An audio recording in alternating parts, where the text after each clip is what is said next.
부터 33절까지입니다. 22절부터 33절까지. 에베소서 5장 22절부터 33절까지 이제 한 절씩 교독하겠습니다. 아내들이여 자기 남편에게 복종하기를 주께 하듯 하라.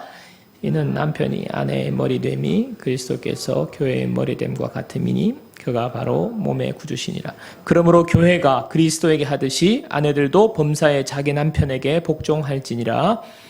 남편들아 아내 사랑하기를 교회를 사랑하시고 그 교회를 위하여 자신을 주심 같이 하라. 이는 곧 물로 씻어 말씀으로 깨끗하게 하사 거룩하게 하시고 자기 앞에 영광스러운 교회로 세우사 티나 주름 잡힌 것이나 이런 것들이 없이 거룩하고 흠이 없게 하심이라. 이와 같이 남편들도 자기 아내 사랑하기를 자기 자신과 같이 할지니 자기 아내를 사랑하는 자는 자기를 사랑하는 것이라. 누구든지 언제나 자기 육체를 미워하지 않고 오직 양육하여 보호하기를 그리스도께서 교회에게 함과 같이 하나니 우리는 그 몸의 지체임이라. 그러므로 사람이 부모를 떠나 그의 아내와 합하여 그 둘이 한 육체가 될지니 이 비밀이 크도다. 나는 그리스도와 교회에 대하여 말하노라. 그러나 너희도 각각 자기의 아내 사랑하기를 자신같이 하고 아내도 자기 남편을 존경하라. 아멘. 오늘 성령 충만한 가정 1편입니다. 다음 주에 성령 충만한 가정 2편이 또 있습니다. 여러분, 오늘 본문을 가지고 제가 이제 설교를 준비하는데 결혼식 주례했던 게 생각이 났어요. 제가 젊은이 사역을 오랫동안 좀 하다 보니까 제가 가르친 우리 학생들이 이제 결혼을 하게 될 때 저보고 주례해 달라고 해서 제가 생각보다 일찍 40대 초반에 주례를 했습니다. 이 본문을 가지고 이제 주례를 많이 했는데요. 먼저 신부에게 남편에게 복종하십시오 이렇게 권면을 했어요. 그러면서 하나님의 명령이고 이게 성경에 나와 있는 원리이기 때문에 복종하십시오 이렇게 했어요. 근데 이 말을 하면서도 복종이라는 단어가 이게 센 단어잖아요. 복종.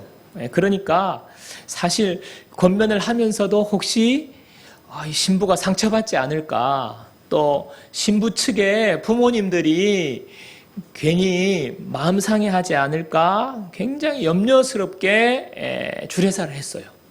그래서 신부에게 이야기하고 난 다음에 빨리 제가 신랑을 향하여서 신랑 잘 들으세요. 신랑은 신부를 사랑해야 합니다. 신부가 복종하라 하니까 마냥 좋아할 게 아니다. 신랑은 신부를 사랑해야 되는데 이 사랑하는 것이 예수님이 십자가에서 목숨을 내어주시면서까지 사랑한 것, 그 사랑을 말하는 거다. 죽어야 하는 거다. 죽어야. 신랑 너 죽어야 돼. 막 그렇게 괜히 강조했어요. 복종하라 한 게 괜히 걸려가지고. 그래서 신랑에게 막 힘주어 강조하면서 예수님처럼 모델이 예수님이다. 그렇게 강조를 하면서 더 어렵다. 복종보다 더 어려운 것이 바로 사랑하는 거다. 그래서 복종한다고 해가지고 좋아할 거 없다. 막 괜히 제가 그냥 더 막 오버해서 신랑을 이렇게 주례했던 생각이 났습니다.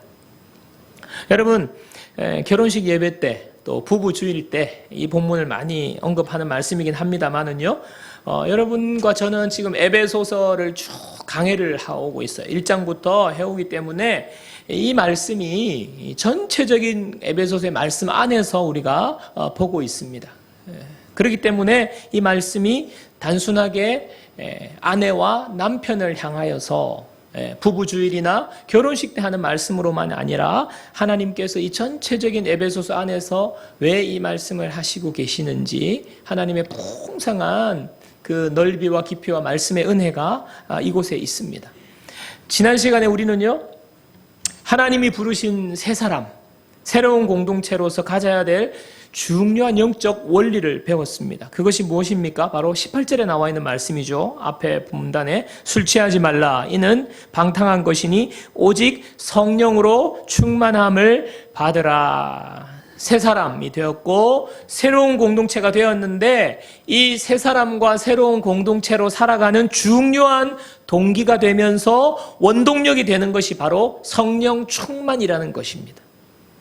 또 그리고 성령 충만한 사람의 모습이 어떤 모습인지를 우리가 보았습니다. 19절, 21절 말씀이죠. 앞에 나오는 우리 말씀인데 우리 이 말씀은 함께 읽어보겠습니다. 다 같이요. 시와 찬송과 신령한 노래들로 서로 화답하며 너희의 마음으로 주께 노래하며 찬송하며 범사에 우리 주 예수 그리스도의 이름으로 항상 아버지 하나님께 감사하며 그리스도를 경외함으로 피차 복종하라.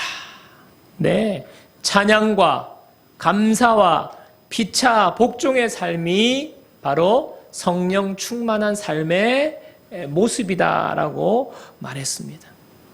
여러분, 우리가 성령 충만 말을 많이 들어요. 그런데 성령 충만이라고 하면 굉장히 신비로운 체험을 한다든지 또는 어떤 무아지경에 빠진다든지 우리가 그렇게 생각하는 경향이 너무 많아요.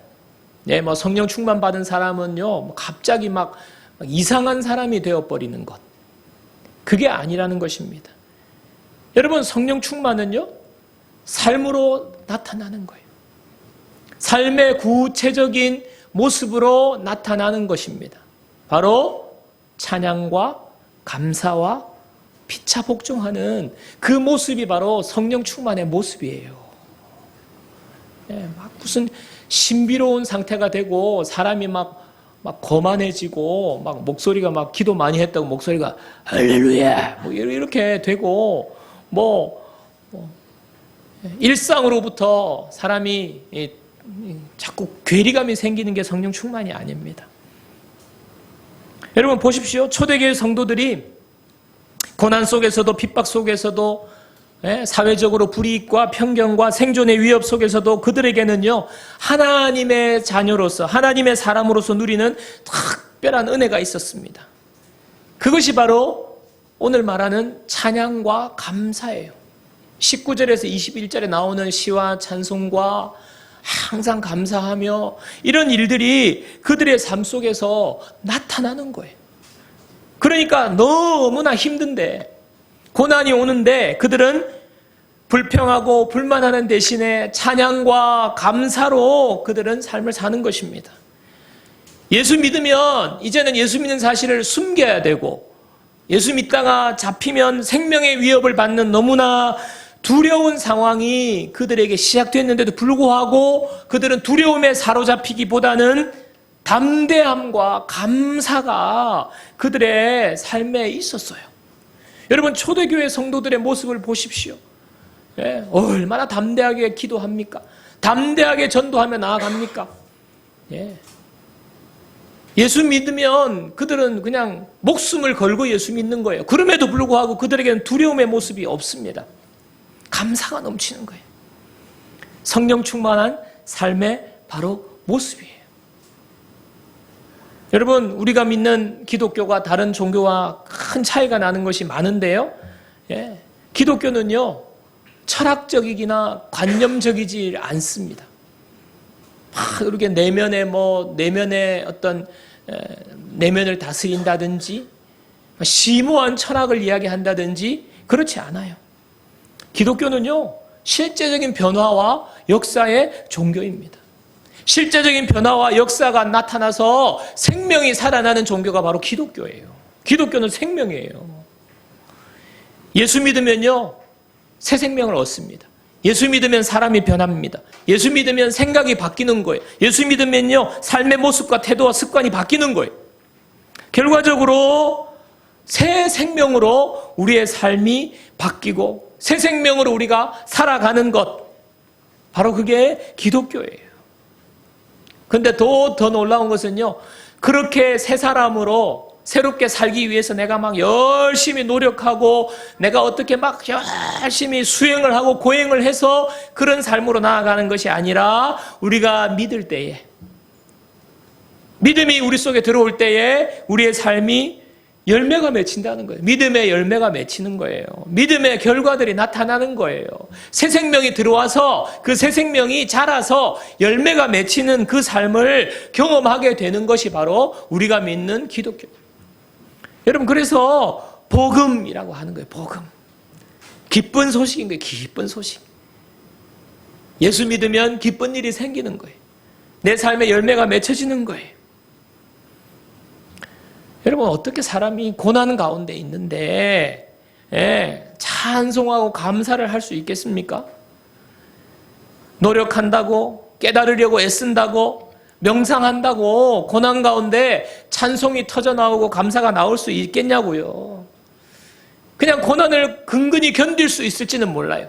또 잠시 고난을 인내할 수 있을지는 몰라요. 그러나 찬송하고 감사하고 고난 속에서 기뻐하고 이런 적극적인 역사들이 나타나는 것은 우리 힘으로는 불가능한 것입니다. 성령 충만의 결과로서, 성령 충만의 역사로서 그런 일들이 일어나는 것입니다. 성령 충만의 역사가 우리에게 새로운 삶으로 우리를 이끌어가는 거예요. 로마서 8장 15절 말씀을 우리 함께 보겠습니다. 로마서 8장 15절 말씀 우리 함께 다 같이 읽겠습니다. 너희는 다시 무서워하는 종의 영을 받지 아니하고 양자의 영을 받았으므로 우리가 아빠, 아버지라고 부르짖느니라. 제가 이 말씀을 여러분에게 함께 읽자고 한 이유는, 여러분 보십시오. 오늘 말씀해 보십시오. 우리가 구원받고 난 뒤에 변화가 일어나요. 어떤 변화가 일어납니까? 하나님을 아버지라고 부른다고 말합니다. 여러분, 불신자들은 이해를 못해요. 불신자들은요, 흉내도 낼 수 없어요. 불신자의 입에서 하나님을 아버지라고 절대로 못 부릅니다. 무슨 말이냐면 성령의 역사로 우리가 하나님을 아버지라고 부르는 거예요. 여러분은 이미 성령께서 여러분들을, 저와 여러분들을 역사하고 계시다는 것을 여러분 믿으시기 바랍니다. 우리가 그냥 아버지 그냥 뭐 습관적으로 아버지 하는 것조차도 물론 습관이 아니죠. 성령께서 하나님을 아버지라고 부를 수 있도록 성령이 역사하신 거예요. 이 성령께서 우리를 아버지라고, 하나님을 아버지라고 부르게 하신 이 성령께서 역사하실 때, 성령께서 충만하게 우리를 다스리실 때 놀라운 일이 일어나는 거예요. 그게 바로 찬양과 감사의 삶입니다. 사랑하는 여러분, 저와 여러분 예수 믿는 것 정말 우리 삶에 놀라운 역사가 일어나는 삶이 되기를 주님의 이름으로 축원합니다. 우리는 어떤 상황에도 찬양할 수 있는 사람이에요. 감사할 수 있는 사람이에요. 불평과 불만과 내 삶이 왜 이러나, 내 상황이 왜 이리 힘드나, 늘 그 삶에 있는 사람은요, 이 땅의 사람들의 삶이에요. 그러나 상황에도 불구하고, 어떤 상황에도 불구하고 찬양이 나오고 감사가 나오고, 이러한 삶이 바로 저와 여러분들이 누려야 할 삶이에요. 여러분을 축복합니다. 찬양의 삶이 여러분에게 넘쳐나기를 축복합니다. 여러분 삶에 감사가 넘쳐나기를 바랍니다. 상황과 상관없는 거예요. 상황이 아무리 어려워도, 지금 그럴 상황이 아닌데도 찬양과 감사가 여러분에게 넘쳐나기를 주님의 이름으로 축복합니다. 이 삶을 누리기 위해서 저와 여러분들이 해야 할 일은 열심히 노력하고 막 열심히 명상하고 하는 게 아니라 성령 충만 받는 거예요. 성령의 충만함을 우리가 구하는 것입니다. 그런 관점에서 지금 오늘 말씀에 이제 구체적인 적용이 나오는 겁니다. 오늘 말씀에 성령 충만한 삶의 구체적인 적용이면서 결과로 아내들이여 라고 가정 얘기를 하나님이 하시는 거예요. 먼저는 부부관계입니다. 여러분, 제가 말씀을 이제 준비하면서 우리 성도님들 중에 아직 청소년도 있고 미혼인 우리 형제 자매들도 있어서 이 본문을 그냥 건너뛸까 이런 생각도 했었는데요. 사실은요, 여러분, 우리가 강해 설교라는 것은 쭉 본문을 계속해서 이 한 권을 지금 공부하고 있는 것 아닙니까? 그렇기 때문에 빼면 안 될 것 같다는 생각이 들었고요. 또 우리가 남편이든 아내든 이 당사자가 아니더라도 우리 모두는 가정을 가지고 있어요. 우리 가정에 어머니, 아버지, 부부라는 가정의 관계 속에 우리가 있고, 그렇기 때문에 우리는 하나님께서 특별하게 성령 충만한 가정에 대해서, 성령 충만의 열매로서 가정에 대해서 이야기하고 있기 때문에 이 관계 속에서 우리는 제대로 알아야 한다 하는 생각이 들어서 여러분에게 말씀을 나눕니다. 성령 충만한 가정을 위해서 우리가 기도해야 됩니다. 성령 충만한 가정에 있어서 우리가 어떤 부분에 있어서 하나님 앞에 은혜를 구해야 될지 이 말씀을 통해서 우리가 알아야 하나님 앞에 성령 충만한 가정으로 우리가 세워지기를 원합니다. 이런 기도가 나올 것 아닙니까? 그래서 제가 나누는 거예요.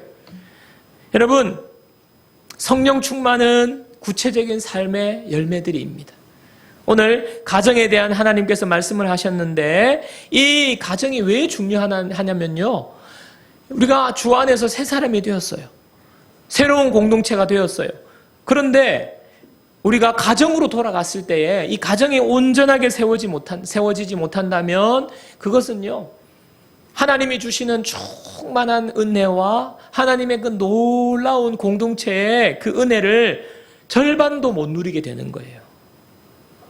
교회에서는 사랑합니다. 축복합니다. 우리 집사님 너무 사랑해요. 우리가 할렐루야, 샬롬 이렇게 정말 새로운 공동체 은혜가 넘쳐난다고 할지라도 집에 갔는데 집에 가서 그냥 할렐루야가 어디 있어 그냥.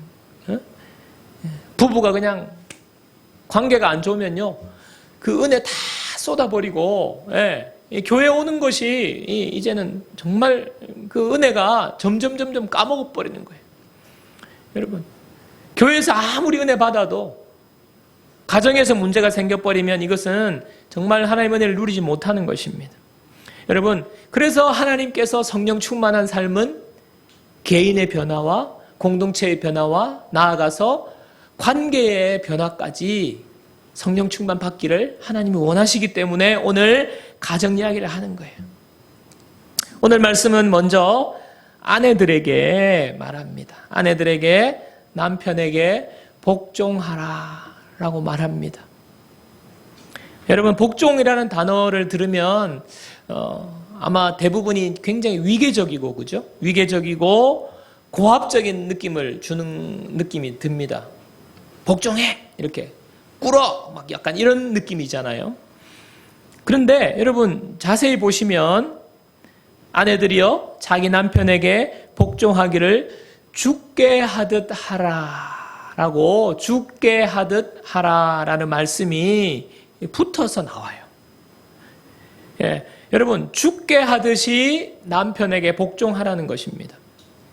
여러분 죽게 하듯이 복종한다는 것은 고압적이거나 위계적이거나 비인격적으로 그저 그 힘에 눌려서 복종하라는 말이 아니에요. 여러분 우리가 예수 믿고 나면 예수님을 내 주인으로 예수님을 믿고 나면 여러분 어떻게 변합니까? 예수님을 사랑하게 돼요. 예수님을 어떻게 하면 기쁘게 해드릴까 하고 우리가 정말 자발적으로 생각하게 됩니다.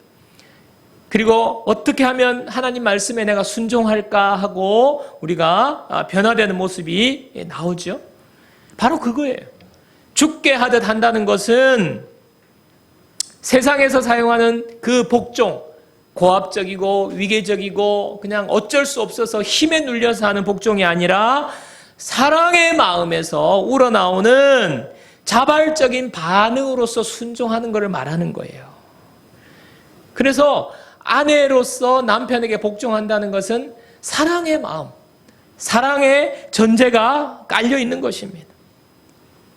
또 하나 더 복종의 이유를 말하고 있는데 무엇입니까? 남편이 아내의 머리됨이 그리스도께서 교회의 머리됨과 같이 그렇게 복종하라라고 말하고 있습니다. 여러분 아내로서 남편에게 복종해야 하는 이유는요. 여러분 잘 들으세요.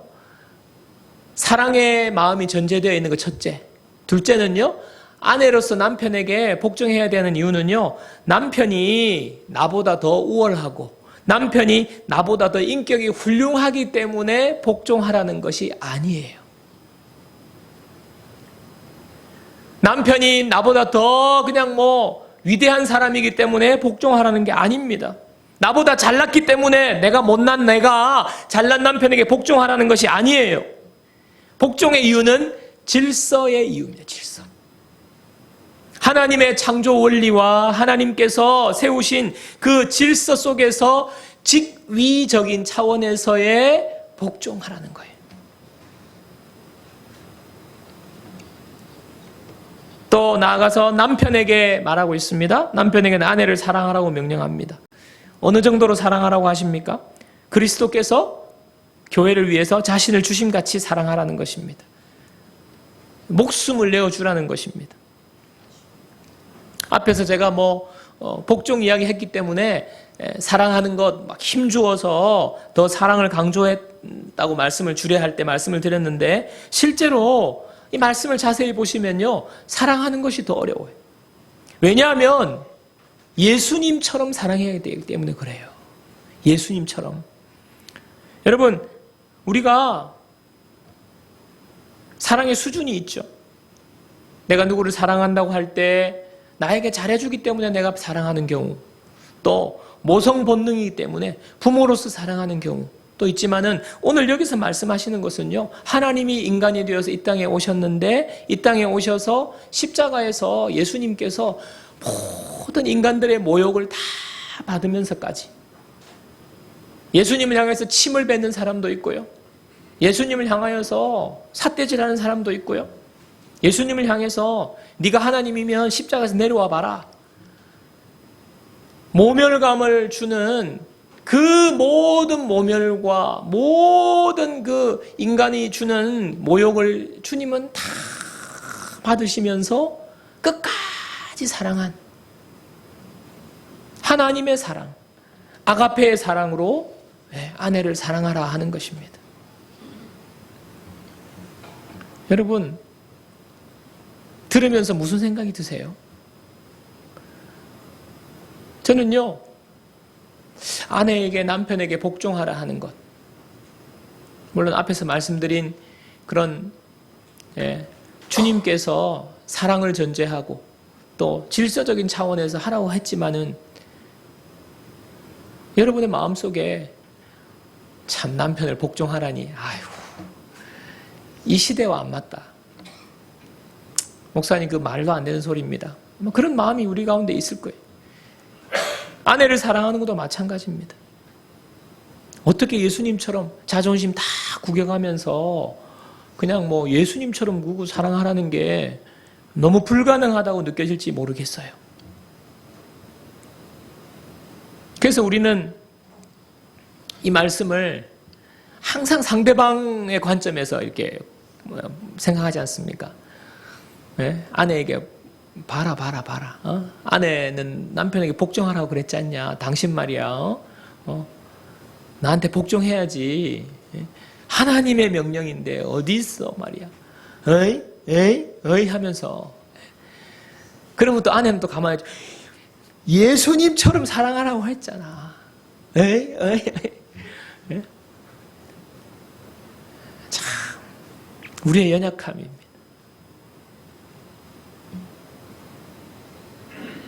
여러분, 그 당시에 에베소 이 말씀이 전해지던 이 시대에 교인들은 어땠을까요? 그 당시의 문화적인 배경, 사회적인 배경을 제가 조금만 설명을 드리면 여러분이 금방 또 이해가 되실 거예요. 여러분, 유대인들은요, 여자에 대해서 굉장히 무시하는 마음을 가지고 있었습니다. 유대인들이 날마다 기도를 하는데, 기도할 때마다 감사 기도하는 3가지 제목이 있었어요.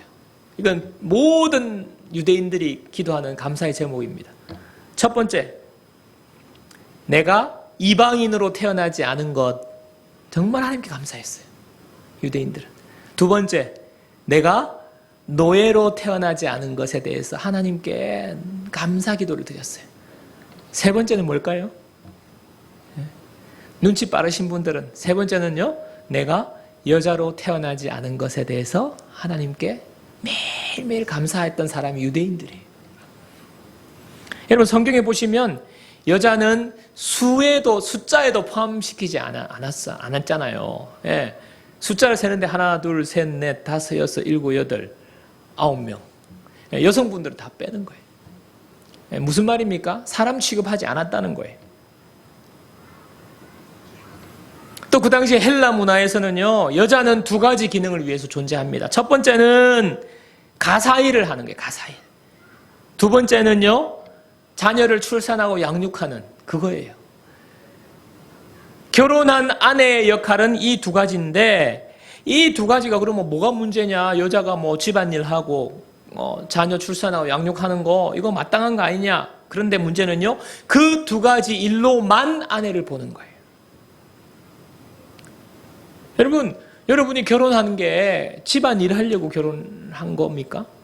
그냥 아기 낳아서 기르는 그 일을 위해서 여러분의 그 배우자를 만났습니까? 그렇지 않아요. 여러분 서로 사랑하고 인격적으로 교제하고 서로 뜨겁게 관계를 맺는 것이 바로 결혼 관계인데요. 예, 그 당시의 문화는 아니에요. 내가 결혼한 그 여자는요, 집안일 하는 거고요. 그 다음에 자녀 낳고 출산하고 양육하는 것밖에 없어요. 그럼 나머지 내가 막 사랑하고 인격적인 관계를 누리고 교제하고 맛있는 거 먹으러 가고 맛집 가고 그런 거는 누구랑 하냐면 다른 여자랑 하는 거예요. 그게 보편적인 그 당시의 문화였어요.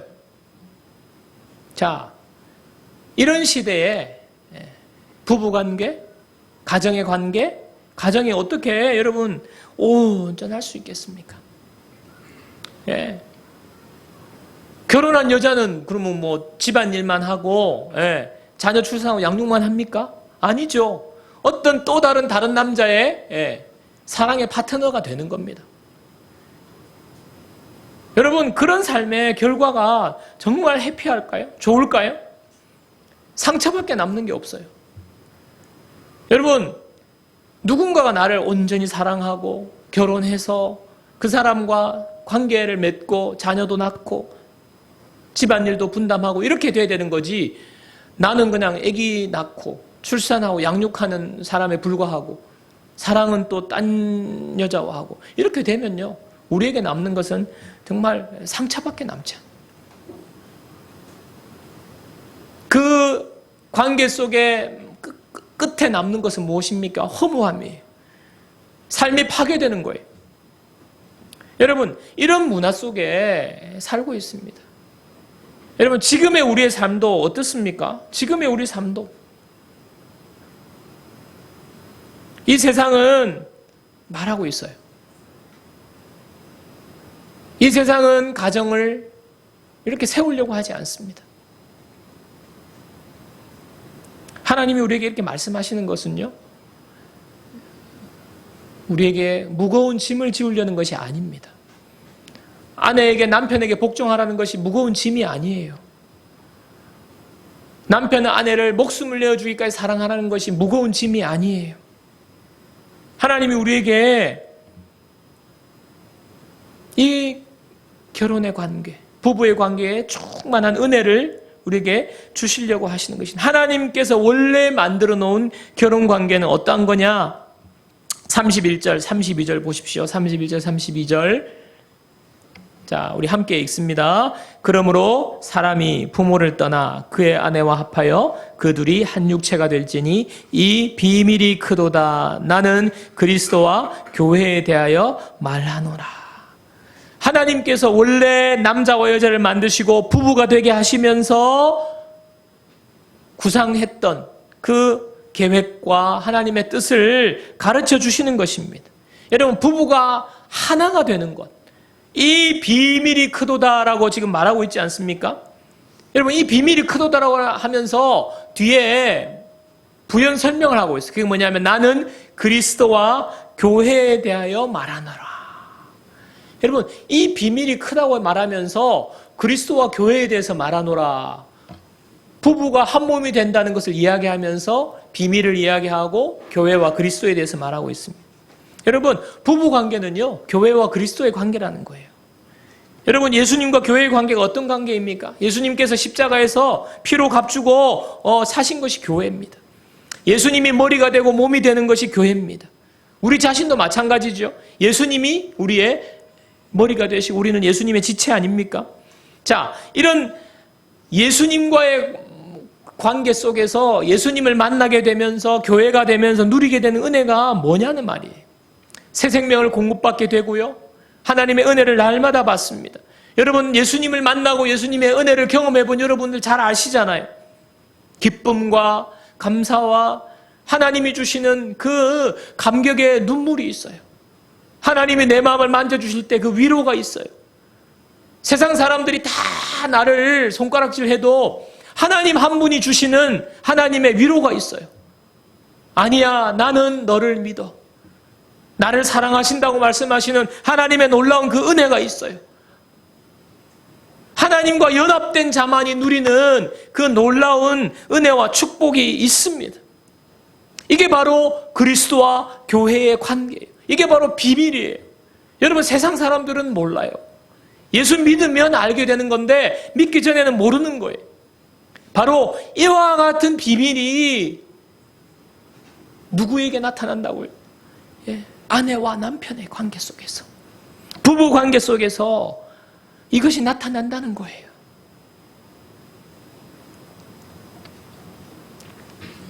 오래전에 TV 프로그램 중에 시골에 가서 할아버지 할머니들 이렇게 모셔놓고 퀴즈 푸는 그 프로그램이 오래전에 있었습니다. 제가 그게 떠올랐는데 뭐냐 하면 할아버지 할머니들 이렇게 앉혀놓고 퀴즈 문제를 내요. 그래서 담당 PD가 할아버지 할머니처럼 그렇게 오랫동안 80년 이렇게 오랫동안 잘 지내는 이 관계를 뭐라고 하지요? 이제 문제를 낸 거예요. 문제의 답은요, 천생연분이에요. 천생연분. 그래서 그냥 딱 할아버지 할머니처럼 이렇게 딱 맞고 잘 평생 이렇게 해로하면서 지낸 그 관계를 뭐라 그러죠? 하니까 이제 멀뚱멀뚱 할아버지 할머니가 있는데 갑자기 할머니가 왼수! 그런 거예요, 왼수. 그러니까 PD가 아니, 할아버지 할머니 그 말고 할아버지 할머니 같은 그런 사이 네 글자 하니까 할머니가 평생 왼수! 여러분, 뭐 웃은 이야기인데, 여러분, 이 세상은요, 요즘 시대는 이제 이혼이 너무 많잖아요. 그 다음에 또 졸혼, 그 다음에 비혼, 뭐 이런 것들이 이상하지 않은 문화 속에서 살고 있는데, 여러분, 하나님은 우리에게 정말 그리스도와 교회의 관계와 같이 우리의 삶 속에서 특별히 부부 관계가 그런 관계가 된다는 것을 주님은 말씀하고 계시는 거예요. 여러분, 제가 앞에 성령 충만한 삶은 뭐라고 그랬습니까? 성령 충만한 삶은 이상한 신비주의나 무아지경에 빠지는 것이 아니라 성령 충만은 실제예요, 실제. 실제의 삶이에요. 성령 충만한 삶이에요. 그 성령 충만한 삶이 우리 가정에 나타나고 있는 것이 바로 이 오늘 말씀하신 이 부부예요, 부부. 아내로서 성령 충만한 사람은요, 그 사람이 성령 충만한지 안 한지는요, 아내로서 남편에게 복종하느냐 하는 모습으로 나타나는 거예요. 내가 남편으로서 성령 충만한 사람이냐 아니냐는 내가 아내를 향하여서 목숨을 내어주는 예수님과 같은 사랑을 하고 있느냐 하는 거예요. 다른 사람 남 탓할 거 없어요. 당신 탓할 거 없어요. 성령 충만한 사람은 당신이라 말하기 전에 내가 복종하느냐, 내가 사랑하느냐. 그렇게 될 때에 하나님이 원하시는 그리스도와 교회의 이 풍성한 은혜가 우리의 가정에 넘치게 될 줄로 믿습니다. 사랑하는 여러분, 오늘 말씀을 마무리하면서 여러분이 아마 핵심을 잘 파악하셨을 거예요. 성령 충만한 삶은 아내는 복종으로 나타나고 남편은 사랑으로 나타난다. 우리가 그런데 이거 우리의 머리로만 그치면 아무 소용이 없어요. 하나님, 내 삶에 이런 변화가 일어나게 해 주옵소서.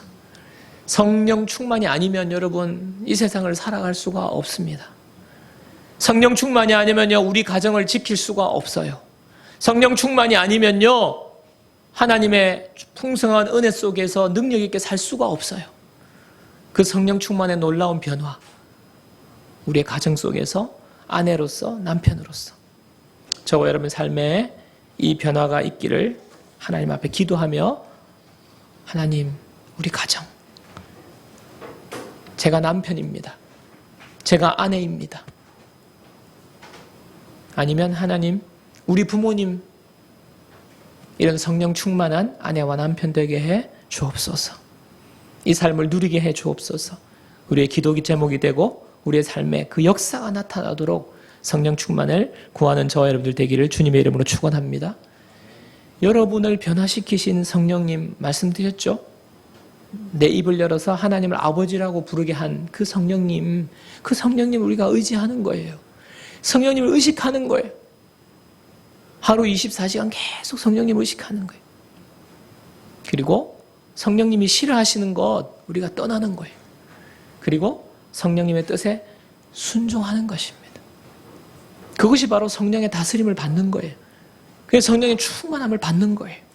그렇게 될 때에 내가 아내로서 남편으로서 이 놀라운 열매, 하나님이 주신 이 큰 비밀을 우리 가정 속에서 누리게 되는 그런 역사가 일어날 줄로 믿습니다. 기도하겠습니다. 여러분 결단하면서 기도하시기 바랍니다. 이 시간에 기도할 때에 하나님, 나에게 성령의 충만함을 주셔서 내 가정에서 아내로서 남편으로서 이 열매를 누리게 하여 주옵소서. 우리 같이 조용히 한번 결단하면서 기도하겠습니다. 기도하겠습니다. 하나님 아버지, 주님 앞에 말씀을 듣고 충만한 모습이 나타나게 하여 주시옵소서.